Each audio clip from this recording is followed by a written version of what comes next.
Ngiyabingelela ekseni egameni elihle lomfowethu uJesu Kristu. Siyambonga uNkulunkulu nangalolu suku asihlelele lona. Siphinde sihlangane emoyeni. uJesu wethembekile ukuthi asinike ithuba lokuthi sizwe izwi lakhe. Lisihlulele, lilamlele, lisenzele yonke into elikwazi ukuyenza. Ukuthi sibe ngabantu abaphelelisiwe ecebeni lokumkhonza. Ngicela siphinde sivala amehlo. Baba wethu onamandla wonke ngegama lika Jesu lulisandla sakho phakathi kwethu mele izwi lakho ngoKristu omgcobileyo. Amen. Ngizocela ukufunda izwi lenkosi. Umoya kaNkulunkulu ubekile phakathi kwami ukuthi ngithinte ngendaba ethe ukujula kancane namhlanje ukuthi umuntu unguNkulunkulu. Kodwa ngizocela ukuthi ngifunde izwi lenkosi encwadini yeHubo number 82. Ngifunde incwadi yezenzo uchapter 28. Ngicela uqala ngeHubo. uNkulunkulu umi emhlanganweni wawonkulunkulu. Uyahlulela phakathi kwawonkulunkulu. Koze kube nini nahlulela ngokungalungile nikhetha ubuso bababi na? Yahlulelani ompofu nintandane nimenzele okufaneleyo olusizi noswelayo. Khululani oswelayo nompofu nibophule esandleni sababi.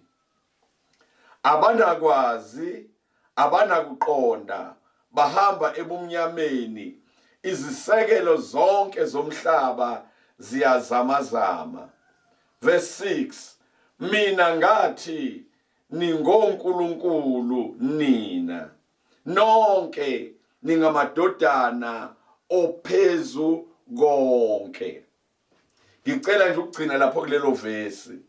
Mina ngathi ningonkulunkulu nina nonke ningamadodana ophezu konke. Encwadini yezenzo uchapter 28. Ngicela ukuqala ukufunda kuverse number 4. Abantu bakhona sebebona isilwane silenga esandleni sakhe. uPawulo okukhulunywa ngaye. Bakhuluma bodwa bathi ngempela lo muntu ungumbulali othi noma esindile elwandle ukulunga akuvumi ukuba aphile. Kodwa yena wasinikinela isilwane emlilweni akaze alimala. Kepha babheka ukuthi useza kuvuvuka nokuba awe phansi masinyane afe. Kepha sebebheka isikhathi eside bebona ukuthi akafikelwanga ngozi. Baphenduka bathi unguNkulunkulu. Iloko nje umoya ingcwele akubekile enhlizweni yami namhlanje ukuthi ngithinte ngelungelo uNkulunkulu alinike abantu emhlabeni. Ilungelo lokuthi noma bezidalwa ezenziwe nguye kodwa bathole ilungelo lokubizwa ngokuthi bangoNkulunkulu. Kukhona ke imfundiso egcwele emhlabeni edukisile abantu nayo inamathele kancane kulento engikhuluma ngayo. Laba abayizifundiswa bayazi ngedoctrine kaKarl Marx okuyena owaqala ukusho ukuthi umuntu unguNkulunkulu.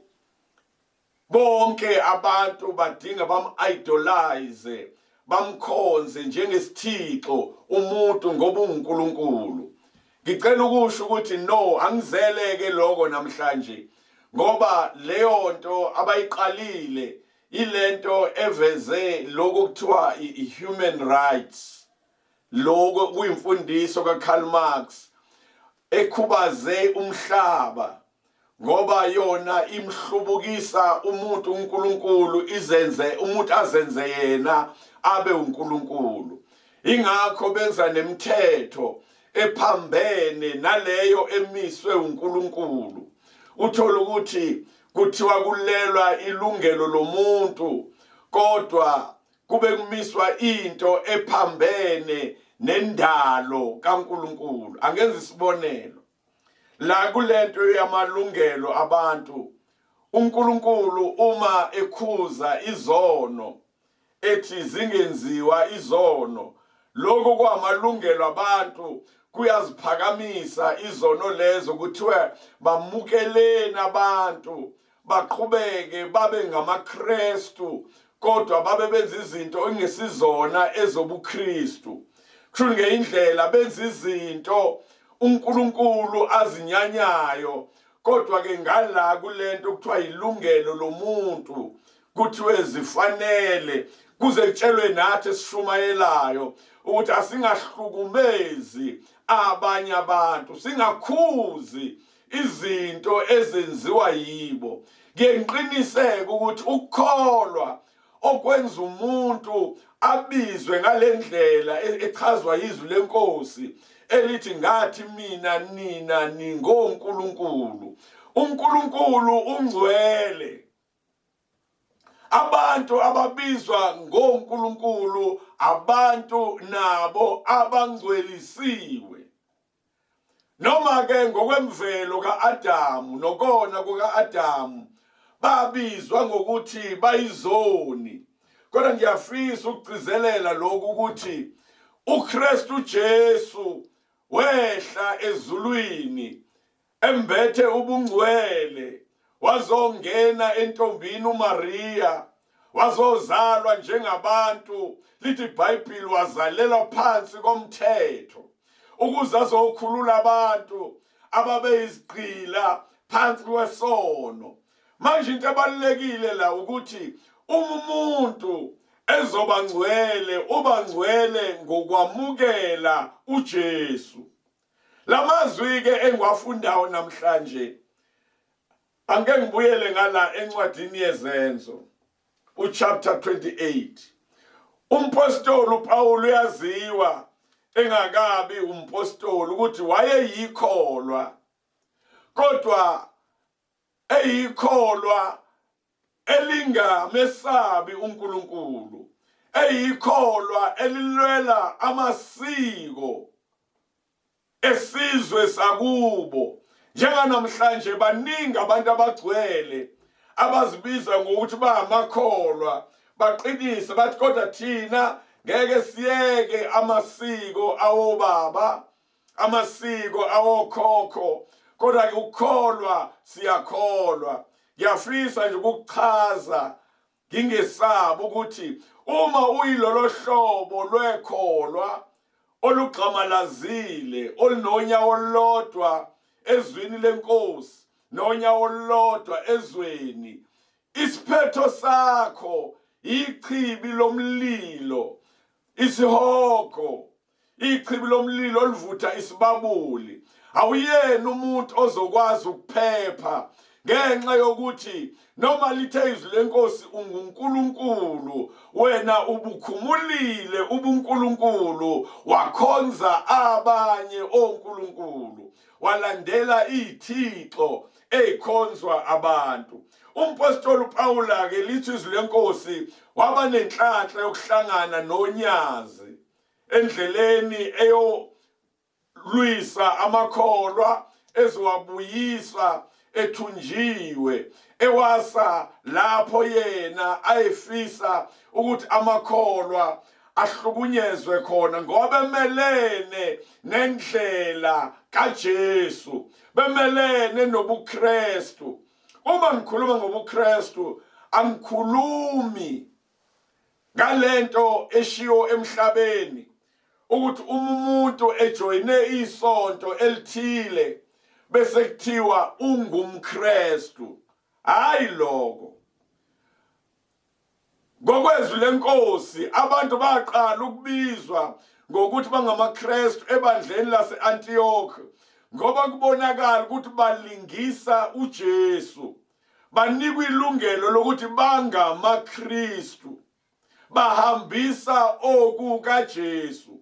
Namhlanje baningi abantu abasontayo emasontweni abo ahlukene ababizwa ngokuthi bangamaKristu, kodwa uma ulandela impilo abayiphilayo akukho okushoyo ukuthi bangamaKristu. Kuphela kwesinye isikhathi uma kuhamabandla agqoka i-uniform abonakala ngako i-uniform leyo umfaniselwano ukuthi amakholwa asendaweni ethile namanye kanjalo, kodwa impilo yobuKristu ingabi khona. Ngoba iBhayibheli lithi izwi lenkosi abakaKristu bayabethela inyama nokuhuheka nezinkanuko. AmaGalatiya 5 la verse 24. Ngenye indlela abantu abanelungelo lokubizwa ngokuthi bangamaKristu ilabo bantu kuphela abangahambi ngokwenyama, abantu kuphela ababulele imisebenzi yenyama nenkanuko ngomoya oyingcwele ohlala kubo. Yilobo bantu kuphela abanelungelo lokubizwa ngokuthi bangonkulunkulu, ngoba babusa phezu kwamadimoni, babusa phezu kwamandla obumnyama. Zonke izimo zemvelo zibekiwe ngaphansi kwenyawo zabo. Labo bantu ke bayaqualifya ukubizwa ngokuthi bangonkulunkulu. Hayi onkulunkulu abadinga ukukhonzwa, kodwa kuchaza ukuthi uma, ngoba lana le ndaba esiyifunda encwadini yezenzo chapter 28 lithi iBhayibheli babe kade bephume olwandle oPawula, benesimo ekade sibacindezele, benesimo ekade sifuna ukubabulala olwandle. Yena uNkulunkulu ngoba uthembekile wazambula kuPawulu, wamtshela wathi lalela Pawulu.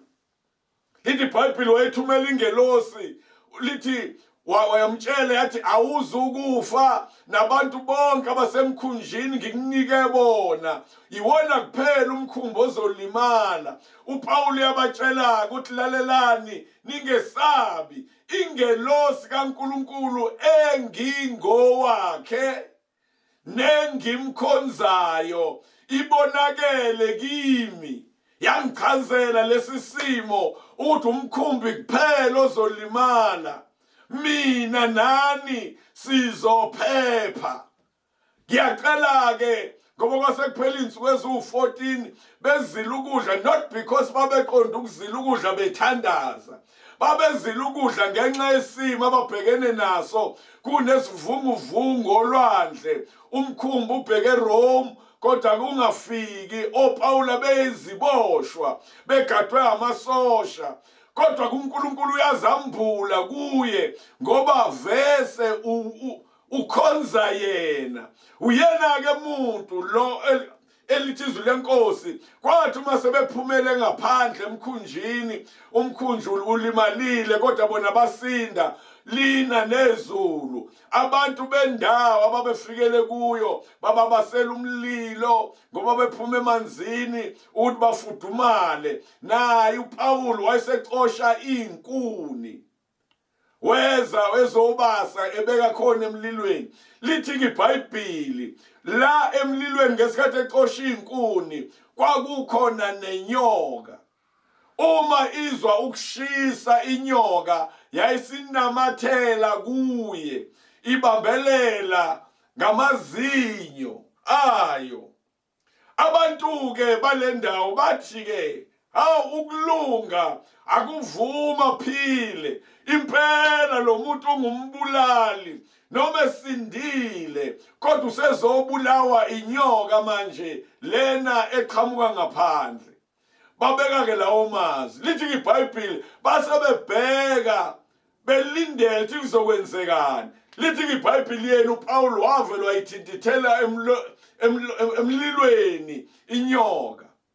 Basebebuka ukuthi hayi uzovuvukala awe afe.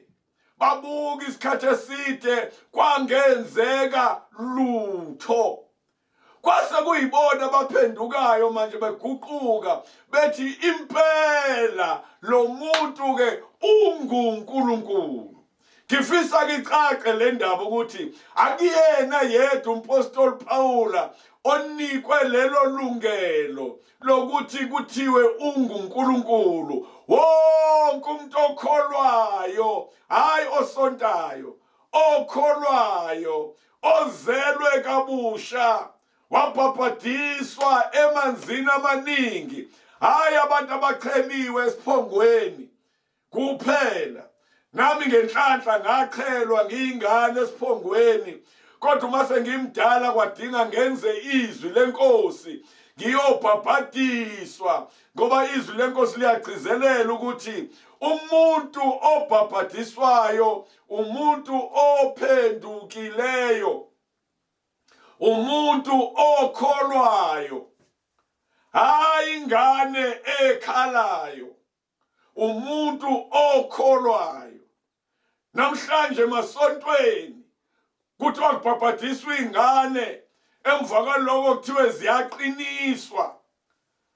Akukho la ezwini lenkosi leyo nto yokubhabhadiswa kwengane, akukho nokuqiniswa komuntu owabhabhadiswe ingane. Izwi lenkosi ngilithe uma umuntu kushunyelwa izwi esekwazi ukulizwa aphenduke akholwe bese uyabhabhadiswa ngokucwiliswa njengoJesu wabhabhadiswa eJordani emfuleni ebhabhadiswa uJohane. Lithi-ke izwi lenkosi labo bantu bayanikwa isiphiwo sikamoya oyingcwele ngenxa yokuthi benze izwi. Uma belenzileke lelo zwi, igunya balithola kumoya oyingcwele ongene kubo, ohlala phakathi kwabo, bese bethola leli lungelo ke lokuthi izinto zobumnyama uma zibathinta zingabenzi lutho. uJesu wakusho ekhuluma kubafundi bakhe ethi bhekani nginika igunya lokunyathela ofezela nezinyoka naphezu kwawo onke amandla esitha, wathi anisoze noniwa lutho. Naye kuPawula akoniwanga uphoyizeni wenyoka. Basebethi abantu ke unguNkulunkulu.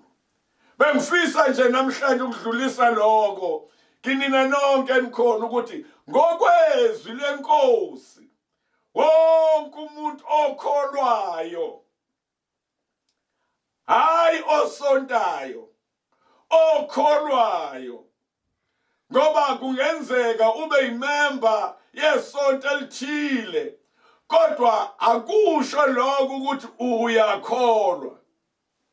Kungenzeka ukuthi uqhawula nesandla somfundisi, uzujabule ukuthi uthintwe isandla senceku, kodwa kusho lokho ukuthi uyakholwa. Ukholwa kuflathela izinto zobumnyama. Angikubeke ngokusobala ukuthi uJesu khona amazwi awakhulumile, khona incwadi ethandwa kakhulu uma kushoniwe uJohn chapter 14. Ngeke ngiyithande kakhulu leyo ncwadi, inamazwi amnandi maningi, ngeke ngiwabale wonke. Kodwa kukhona uverse 12 wakhona la uJesu ethi ngiqinisile ngithi kini, umuntu okholwa yimi, uma nje umuntu ekholwa yimi, imisebenzi mina Jesu engiyenzayo naye uyakuyenza. Ngenye indlela ukholwa kudinga kufakazelwe ukuthi ubuNkulunkulu bukuwe ngoba umukholwa uhlobo lomuntu ohlukile. Angikhulumi ngabantu okuthiwa banama-special gifts, banezipho ezithile. Ngikhuluma ngomuntu okholwayo, a believer. If usho njalo ngoba lithi iBhayibheli lezi zibonakaliso ziyakubalandela abakholwayo, hayi abane-special gifts. Uma ukholwa lezi zibonakaliso ziyakukulandela. Athi uJesu ngegama lami niyakhipha amadimoni. Wena uma kukhulunywa ngokuthi uNkulunkulu, ngenye indlela uNkulunkulu phezu kwamandla obumnyama. Awuyena uNkulunkulu phezu kwabanye abantu, kodwa uNkulunkulu phezu kwemisebenzi yobumnyama yamadimoni. uNkulunkulu phezu kokungalungi, wena wenza ukulunga. Umuntu abantu abahluphekayo, abakhululekayo uma kufike wena ngoba unoNkulunkulu. Lapho abantu bexakeke khona kunyathela wena umntwana kaNkulunkulu ozelwe ngembewu yasezulwini. Abantu bayakhululeka ngoba kusuke kufike uNkulunkulu phakathi kwabo ehamba ngawe. Bengigcizelela lo ukuthi bonke abantu abakholwayo, baningi abantu abaxakekayo la ngaphandle, bahlushwe ukuthi abavumi ukwamukela into uNkulunkulu abanike yona. Yabona nje uJesu uma ekhuluma lokho ethi imisebenzi engiyenzayo niyakuyenza nize nenze nemkhulu kunale. Abantu abaningi makufika kulelo vesi bavele babheke phansi bakhophoze babone ukuthi ngeke impela ke lokho. Akuwena ozokwenza, kodwa uJesu ohlala kuwe owenza izinto. Wena okwakho thatha ilungelo akunike lona. Umethi le misebenzi ayenza uzokuyenza nawe ngoba uyakholwa, kwamukele. Bese uyak-exercise, ukupractice, ubone ukuthi akuzukwenzeka yini. Ngiyengijabule ngihlala phakathi kwabazalwane. Uma uNkulunkulu esebenzisa abazalwane ngendlela ezahlukeneyo, beqinisa ukuthi banyathelile endaweni ethile, bafica umuntu enenkinga, ehlaselekile amandla obumnyama. Uma benyathela bona negama likaJesu, waziveza uJesu ngoba bayakholwa. Abaningi-ke babenza imistake kuthi makufinyelela lapho bese bona usengaqala isonto lakhe. Athi hawu, engathi izinto zingihambela kahle, nami impela sengiyakwazi ukwenza lokho okwenziwa usibanibani. Lalela, akuwena okwenzayo, umoya kaNkulunkulu osebenza ngawe. Uma sewuqala ukuba nomoya ongcolile phakathi kwakho, uNkulunkulu uyathutha, nomoya engcwele athuthe kuwe, usale wena ufana nesikhwebu esingenawo umbila. Kubalulekile ukuthi uma ushumayela ivangeli, ufunde inkonzo elithi iBhayibheli, noma uJesu wayenguNkulunkulu, noma efunyana efana noNkulunkulu, akashongo ukuthi kuyinto yokuphangwa ukulingana naye, kodwa wazithoba kwaze kwaba sekufeni kwesiphambano. Ngalokho uNkulunkulu wamphakamisa. Bengifisa ukugcizelela ukuthi abantu abakholwayo bawuhlobo oluhlukile, abantu abagcwele amandla sezulwini, amandla kaMoya Engcwele, abafani nabanye abantu. Imfihlakalo ukuthi umoya kaNkulunkulu ophakathi kwabo. Ithi incwadi yabaseGalatiya, abaseRoma chapter 8, ungikhululile emthethweni wesono nowokufa. Umoya kaNkulunkulu ohlala ekholweni, into ayidudulayo umthetho wesono nomthetho wokufa. Wena uphile emhlabeni ungesona isigqila senyama. ingakho lizeligcizelele lithi hambani ngomoya, khona-ke ngeke nifeze iy'nkanuko zenyama. Abantu abamadodana kaNkulunkulu, abantu ababizwa ngokuthi bangonkulunkulu, ngangikhothile ngala encwadini yamaHubo 82, lithi nina nonke ningamadodana kaNkulunkulu, ningonkulunkulu.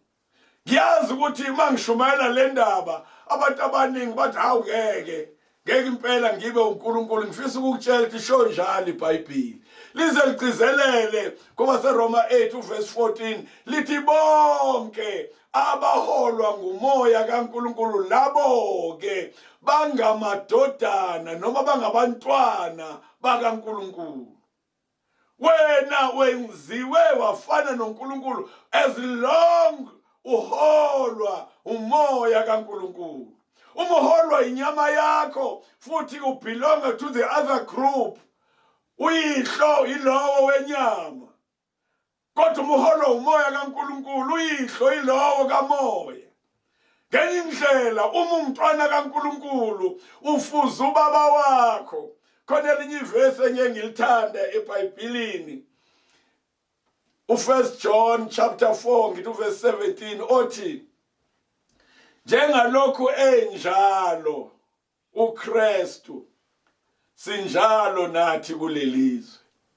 Uma sifana noJesu, uJesu enguNkulunkulu, kusho ukuthi siyibo onkulunkulu. The only thing engenzeki ukuthi akusibone onkulunkulu abakhonzwayo.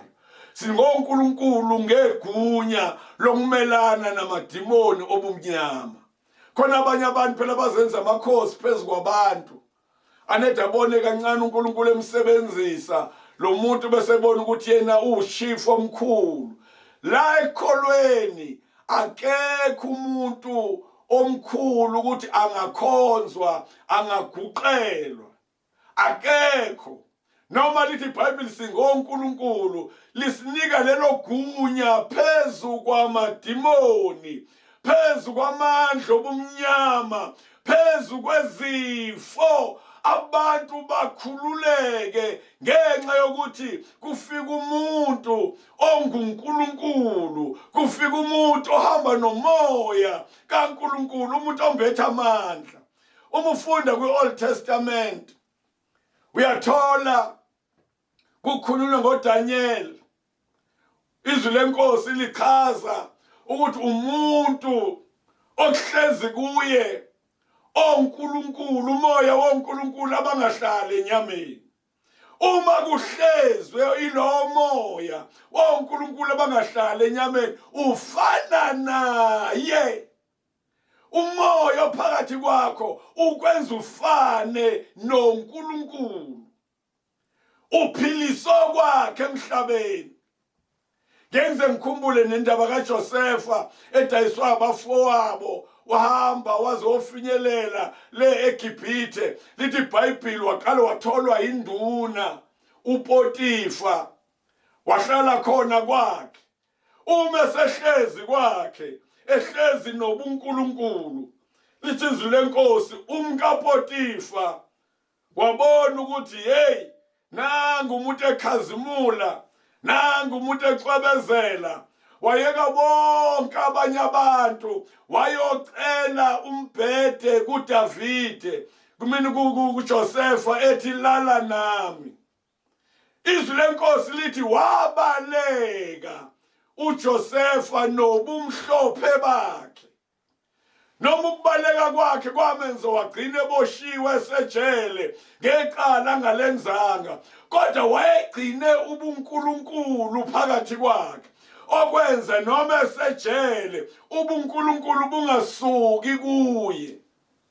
Akuyi ngokuthi ukuphi, noma ungena esilingweni, noma ungena ekuhluphekeni, ubuNkulunkulu bakho abuvele la ukhona. egcineni wagcina uJosefa ekhishiwe ejele. Inkosi kade ibe namaphupho, kukhona izinto ezibonile engekho kwazi ukuyitolika, kwathiwa ejele kukhona umuntu okuhlezi kuyo umoya wawonkulunkulu okwazi ukuchachisa izinto eziyimfihlakalo, eziyimfumbe, ezingaqondakali. Wayesekhushulwa uJosefa ejele, wakhushulwa, ubesefikile watolikela inkosi konke lokho abanye behlulekile ukuchaza. Hayi ngoba yena wayespecial, ukuthi phakathi kwakhe kwakunomoya kaNkulunkulu efana noNkulunkulu. Iyona nto uJesu ayizela, ukuthi bonke abantu abakholwa uye ngeqiniso balahla izono, balahla onkulunkulu abakhonzwayo kubo emakhaya abo, bashiya zonke izinto banamathela kuJesu. Labo bantu banikwa lelo lungelo lobunkulunkulu, kuhlala umoya kaNkulunkulu kubo. uJosefa umesetolikile lonke iphupho lithi izwi lenkosi, ekugcineni yenzeka leyo nto yokuthi ithi inkosi singamthola yini umuntu onje onomoya kaNkulunkulu phakathi kwakhe na. Ngifisa ukusho ukuthi uma kuthiwa uNkulunkulu, is because you have got the Spirit of Christ within you. Uma uJesu ehlala kumoya wakhe, uhlala kuwo. Ingakho izwi lenkosi lizaligcizelela lithi uma umuntu engenayo umoya kaKristu, lowo akasiye owakhe. Ngiyafisa ukugcizelela nawe njengoba uphila kuqonda ukuthi uma lithi iBhayibheli ningonkulunkulu, nawe ungomunye wabo.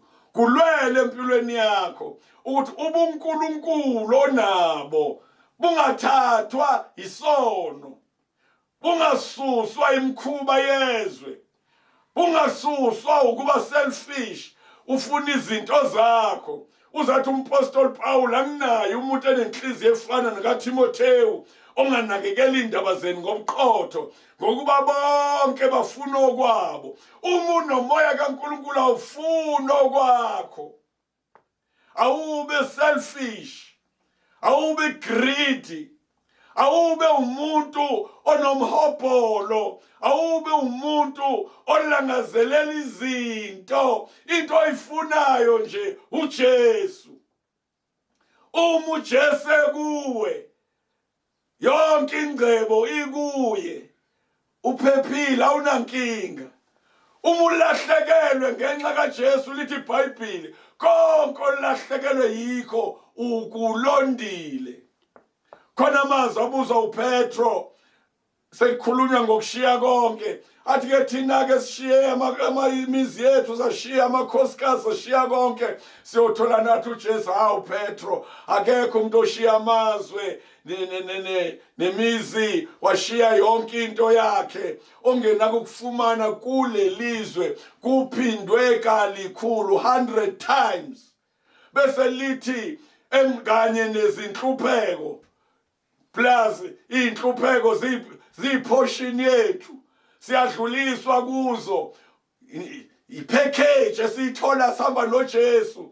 Uma uhlupheka uhlangana nezinto ezikuhluphayo, understand ukuthi uthola ipackage le yethu. Ngoba lithi iBhayibheli uzokwamukeliswa lezinto olahlekelwe yizona 100 times kanye nezinhlupheko, besithi ekugcineni ukuphila okuphakade. Ngifisa ukusho ukuthi uma uhlangene noJesu udinga ukhululeke, uphumule, ubonge inkosi ukuthi zonke izinto ezixaka abantu ngaphandle ngeke zixake wena.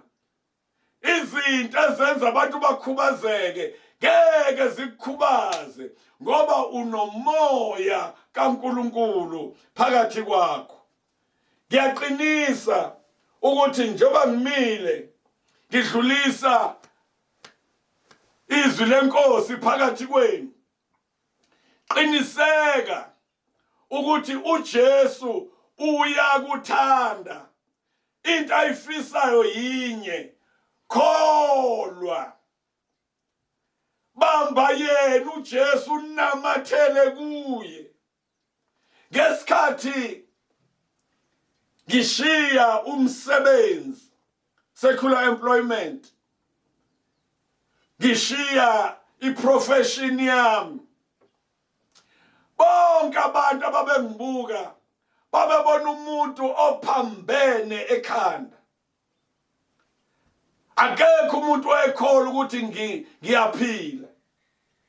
Bonke bebona umuntu okhubazekile, isitha esifuna ukumgwinyela kude.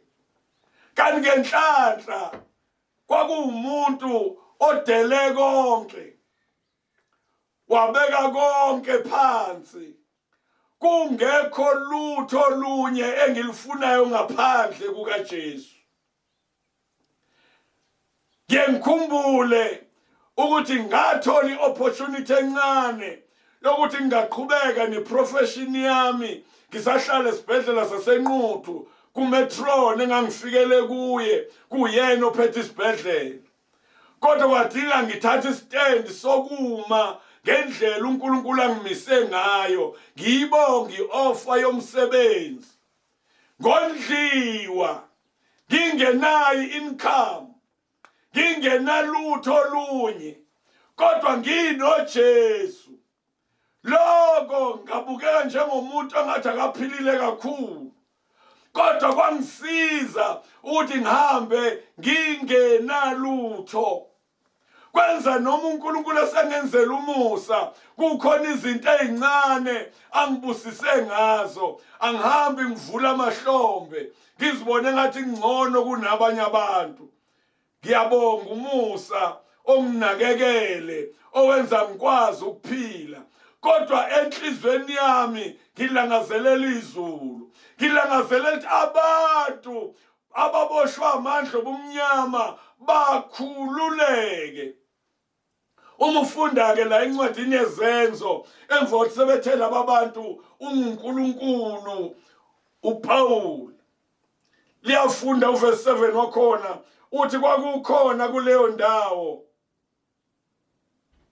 izwe lesikhulu nesiqhingi sesiqhingi, igama laso linguPhabhuliyo. Yena wasamukela wasiphatha kahle izinsuku ezintathu.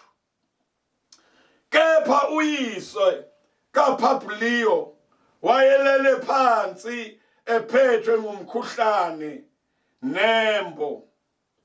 Kusho ukuthi wayene sickness ye-cold. Lithi izwi lenkosi, wayelele phansi engavuki, exakiwe umkhuhlane lo omhlasele. Nanguku umuntu asebeshilo laba abanye bathi unguNkulunkulu. Uyayizwa le ndaba. Lithi izwi lenkosi, wangena kuye, wakhuleka, wabeka izandla phezu kwakhe, wamphilisa. Kwathi lokho sekwenzekile, beza nabanye abasesiqhingini abanezifo baphulukiswa. Ngifisa ukugcizelela ukuthi uma umuntu kuthiwa unguNkulunkulu, uphethe ikhambi legama likaJesu, hayi ikhambi lemithi, hayi abantu abaphethe iwasho abafafaza abantu ababaqhela ngamanzi, kodwa baphethe igama likaJesu, igama eliphilisayo, igama elenza izinto ezingenzeki kubantu. Ngilibonile leli gama lingamandla okunqoba nakulesi sikhathi se-coronavirus. Ngilibonile leli gama likhulula, ngilibonile leli gama livusa abantu asebedeliwe, igama likaJesu. Uma uphethe leli gama, izwi lenkosi likunika leso sikhundla uPawulu abamnika sona abantu, ukuthi amadimoni awambulala uNkulunkulu. Amadimoni awamenzi lutho, uzathi yena uJesu ngeke nibe nangozi, ayikho into yonilimaza.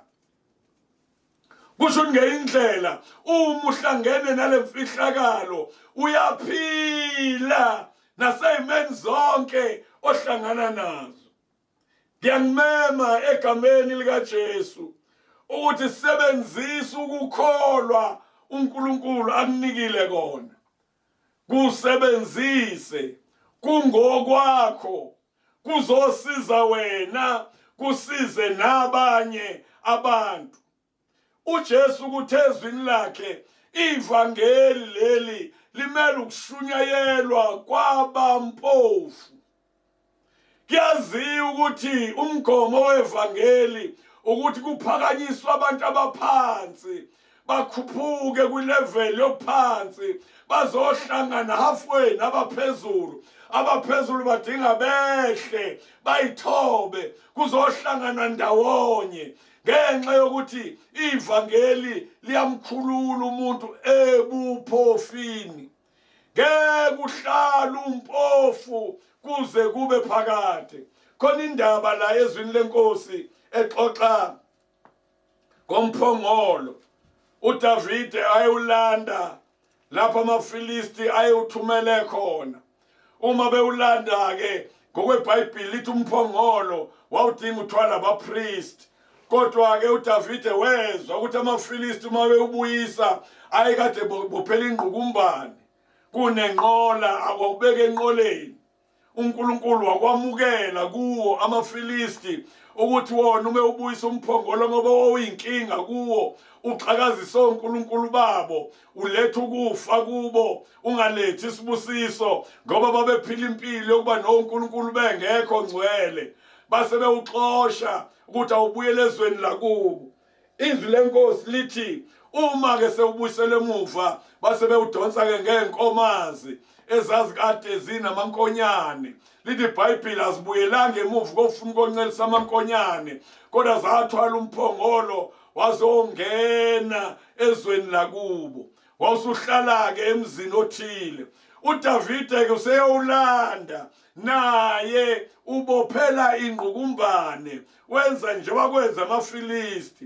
Lithi iBhayibheli inkomo zashelela endleleni. Kwaba khona omunye owayeasayinwe ukuthi alekelele ukuthi baqhube le nkomo nomphongolo, walula isandla wawuthinta, wayesefela khona lapho. Uthi uDavide angisenakuthatha umphongolo kaJehova ngiwusendlini yami ngoba ubonakala uNkulunkulu onolaka. Nangu umuntu ebeka isandla nje efa.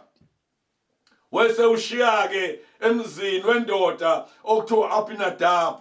Lithi iBhayibheli lami uma sewushiyile kulowo muzi ngo-3 months kwatholakala kunesibusiso esimangalisayo kulowo muzi. Watshela uDavide kodwa isibusiso siyamangalisa kulo muzi la kuhlezi khona umphongolo.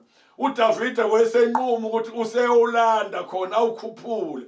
Kodwa iphuze bengifuna ukudlula kulo ukuthi uma wena uhlangana namandla kaNkulunkulu, uhlangana noJesu othethelela izono, uhlangana noJesu olapha izifo, uhlangana noJesu owaba isiqalekiso endaweni yethu, uzasusa iziqalekiso kuthina, zonke izibusiso ziyehlela phezukwakho, zehlele phezu kwekhaya lakho. Yiloko nje bengifisa ukudlulisa ukuthi thatha uJesu, mcele angene impela enhlizweni yakho, angene impela empilweni yakho, akugcwalise. Ngoba uma ugcwalisiwe uyena uJesu uzohamba ungenankinga, uzophila emhlabeni ungesabi izinto ezisabisa abantu. Ngihleka abanye abantu basaba nokuduma kwezulu. Maliduma nje izulu, abantu bogoqana, bavala amaglasi, bavale zonke izinto ezicwebezelayo, bamboze. Ubona ukuthi abantu basaba into ongafanele bayisabe. Abanye abantu ngenxa yokwesaba Nkosi. Uthola abanye batshelwe ukuthi uzofa. Njengoba uphethwe lesi sifo uzofa. Baze bagijime baye enyangeni. Kade besihleka nje abantu lesi sikhathi secorona laba bangakholwa. Bethi yeyeni siqhuma namaKristu. Siqhuma nabasindisiweyo. Nathi masoqhuma simbosa ngengubo nabo. Sixakeke nabo. Banovalo bayesaba. Ingakho izwi lenkosi liqinisa lithi ungesabi. Njalo uma likhuluma nomntwana kaNkulunkulu noma kukhona izimo ezesabisayo lithi kodwa wena ungesabi. Ngoba okini mkhulu kunosezweni. Into enza ungesabi ukuthi unobani enhlizweni yakho. uJesu wethembekile, ulwizimpi. Wena umntwana kaNkulunkulu unikiwe lelungelo ukuthi ube wonkulunkulu phezu kwezinto zobumnyama.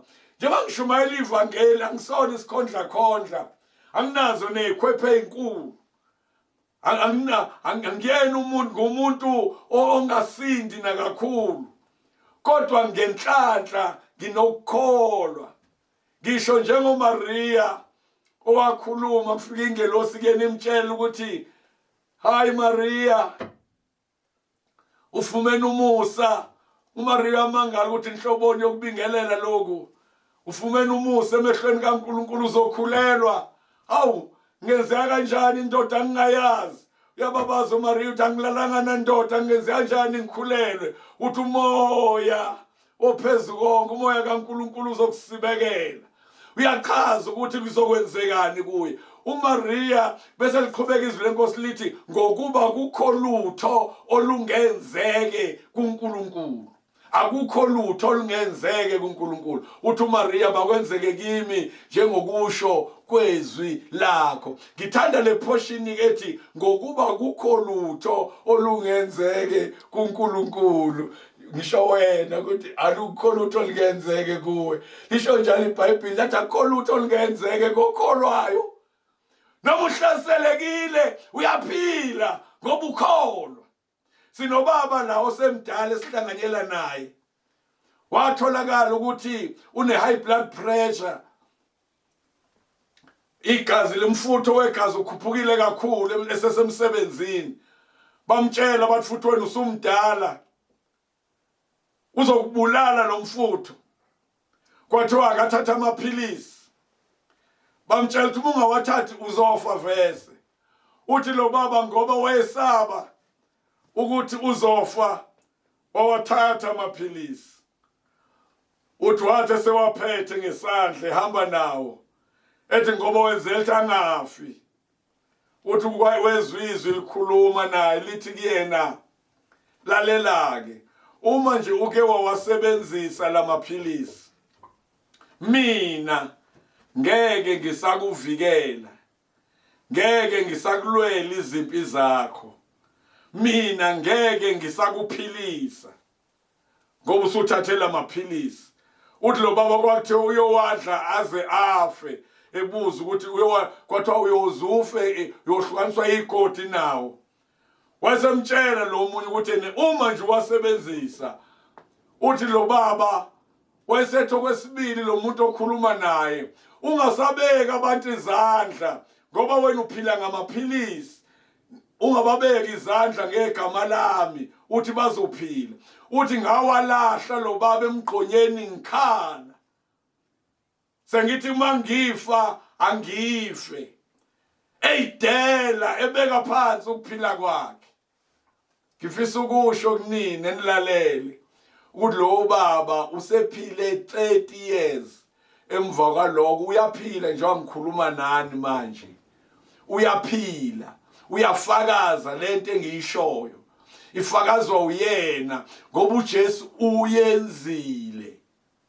ukuthi waphila mahala ngokukholwa ngegama likaJesu, waba uNkulunkulu phezu kwe-high blood pressure ekade imhlasele, ngoba i-high blood pressure ngeke imenzele ukuthi uNkulunkulu, noshukela ngeke umenze lutho, nekhensa noma nhloboni yekhensa ngeke imenze lutho, ayimgulisi, ayimenzi lutho. Kusho ukuthi wena olalele, thatha ilungelo lakho, buyela kwiposition uNkulunkulu akudalele yona ngoJesu, ubuyele ebuNkulunkulwini omisele bona. Zonke lezi zinto zizoyihambela. Kukhona ivesi elinye ngilithanda ezwini lenkosi, uJesu mayikhuluma ngokuthi onemiyalo yami ayigcine, nguyena ongithandayo, bese ethi ongithandayo uyakuthanda uBaba, siyakuza kuye sizibonakalise kuye.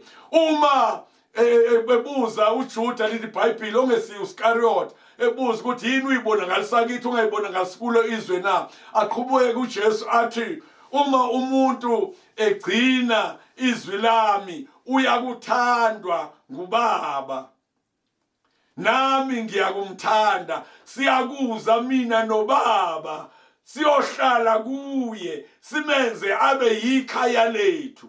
Uma uzophila unguNkulunkulu, ugcina izwi likaNkulunkulu, uphila njengezwi, uhamba njengezwi, wenza isiqiniseko sokuthi izwi elikukhuzayo nawe uyamelana nalo, noma izwe lonke likuthanda lokho, kodwa wena uma ngasezwini, ngoba uma umi ngasezwini umi ngakwabanqobayo. Ngithi-ke kuwe, uma wena uthatha uJesu wama nezwi lakhe, umoya kaNkulunkulu ehlala kuwe, uJesu noNkulunkulu behlala kuwe, kodwa Nkosi, kungenzeka kanjani kube kuzohlala futhi namadimoni? Izifo zingahlala kanjani? Ukugula kungahlala kanjani? Zonke lezi zinto zobumnyama zingahlala kanjani? Ngoba njalo la uJesu efika khona ayivela ekhalela amadimoni, uJesu engakasho lutho. Ngiyakhumbula lithi iBhayibheli khona indawo uLuka chapter 4 elikhuluma ngokuthi uJesu wangena ethempelini. Uma efika ethempelini ayisesha amadimoni ayihlezi umuntu osontayo, athi iya sinamsebenzi muni nawe wena Jesu, siyakwazi thini ukuthi ungubani, ungongcwele kaNkulunkulu. uJesu walikhuza idimoni ukuthi hey, shut up, phuma kuye, usebenzisa ilungelo lobuNkulunkulu. Thina-ke esikholwayo sinikwa ilungelo egameni likaJesu. Uthe uJesu noma yini enokucela kuBaba egameni lami, uBaba uyakwenza ukuba akhazimuliswe endodaneni. John 14 ngithi verse 13 lo. Noma yini, ngenye indlela unegunya, yilona lelo gunya lobuNkulunkulu onikwe lona. 2, aqhubeke uJesu athi noma yini enokucela kimi egameni lami ngokwenza. Ngenye indlela umnyango uvuliwe. Igama likaJesu livula umnyango ukuthi siphile impilo yobuNkulunkulu emhlabeni, singesabi izinto ezisatshwa abantu ngenxa yokuthi siphila ezwini lakhe. Ayikho impilo emnandi njengalaleyo, uphila impilo ungalahlwa unembeza. Hamba emhlabeni ukhululekile, ungabi isigqili sesono. Namhlanje sesizothandaza, ngiyacela ukuthi buyele endaweni yakho. Isho njengendodana yolahleko uthi ngobuyele ekhaya, ngiyakusuka ngiye kuBaba ngithi ngonile. Baba, ngisafanele ukubizwa ngokuthi ngiyindodana yakho. Namhlanje thatha lelo lungelo, buyela kulowo wakwenzayo, buyela kulowo wakudalayo, buyela kuJesu, uzothola ilungelo lobudodana. Hamba emhlabeni ungesabi, hamba emhlabeni unganqotshwa lutho, ngoba lithi iBhayibheli thina abantu abakholwayo bayinqobo yokunqoba. Siyanqoba thina esikholwayo, siyanqoba siyanqoba ngegama lika Jesu. Ngithi kuwe phila namhlanje, noma uhlaselekile uyagula, phila namhlanje, kwamukele ukukhululwa nokuphiliswa kwakho. Isho njalo le ndaba uma uyifunda ngala eMahubeni ukuthi nandalalelani nina abantu abakhululekani, nina abantu abampofu abacindezelwe, nenza ukulunga, nenza nithembeke, ningaba abantu abarobha abantu emhlabeni, kodwa philani impilo engezuba namahloni ngayo. Ngiyambonga uJesu nangalolu suku sesizothandaza, singakathandazi ngifisa ukuphinda ngigcizelele lokusho izwi lenkosi. Uverse number 6 eMahubeni 92, ngathi ningonkulunkulu nonke ningamadodana ophezukonke, nonke ningamadodana ophezukonke, ningabantwana bakaNkulunkulu. Nawe buyela kuleyo position, buyela kuleyo ndawo uNkulunkulu akulindele ukuthi ubuhlale kuyo. Lezi zinto zidinga zixaka abantu abangamazi uJesu, azidingi ixake wena. Unikwe ilungelo njengomntwana kaNkulunkulu ukuthi yima kwiposition yakho, ubona amandla kaNkulunkulu evela empilweni yakho, ubona amandla kaNkulunkulu eqiniswa ukuthi wena ume ngecebo eli-right. Ngiyacela egameni lika Jesu, thatha ilungelo eliphelele, vuma la wona khona, lungisa indaba yakho. Yisho ukuthi Jesu bengikulahlile, namhlanje ngiyabuyela kuwe ngeqiniso, kuzopheleliswa icebo uNkulunkulu alimisileyo. Sesiyakhuleka. Baba wethu ongcwele, ngegama lika Jesu waseNazaretha, nanti ifa lakho, ngibiza amandla okuphila, amandla kaMoya Ingcwele, amandla anqoba ithuna ukuthi ahambele lemzimba yonke. Moya Ingcwele, laba abalalela izwi lakho, ngena kubo Moya Ingcwele, ube impiliso emzimbeni yabo efayo, bazizwele inkululeko epheleleyo ngayo uKristu omgcobileyo. Sikunika udumo, sithi ungcwele. Amen.